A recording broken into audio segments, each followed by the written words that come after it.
বুধবার সকালে ঠাকুরগাঁও জেলা বিএনপি কার্যালয়ের ভবন নির্মাণ কাজের উদ্বোধন করেন দলের মহাসচিব মির্জা ফখরুল ইসলাম আলমগীর। পরে নিজ বাসভবনে কথা বলেন সাংবাদিকদের সঙ্গে।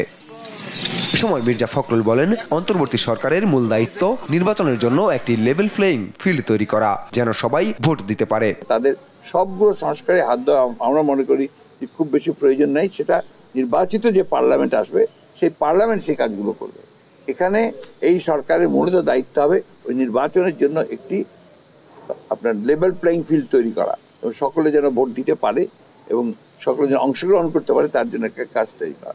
আর সেই ভোটে রিগিং করার যে ব্যবস্থা আমলি করে গিয়েছিল সেটাকে নির্মূল করে নিরপেক্ষ লোকজন থেকে নির্বাচন পরিচালনার জায়গায় বসানো। সাংবাদিকদের এক প্রশ্নের জবাবে ফখরুল বলেন, বাংলাদেশের প্রেক্ষাপটে সংখ্যানুপাতিক হারে নির্বাচন সম্ভব নয়, এতে বিএনপির সমর্থন নেই। আমরা রিজেক্ট করেছি, বাংলাদেশের প্রেক্ষাপটে এটা সম্ভব না।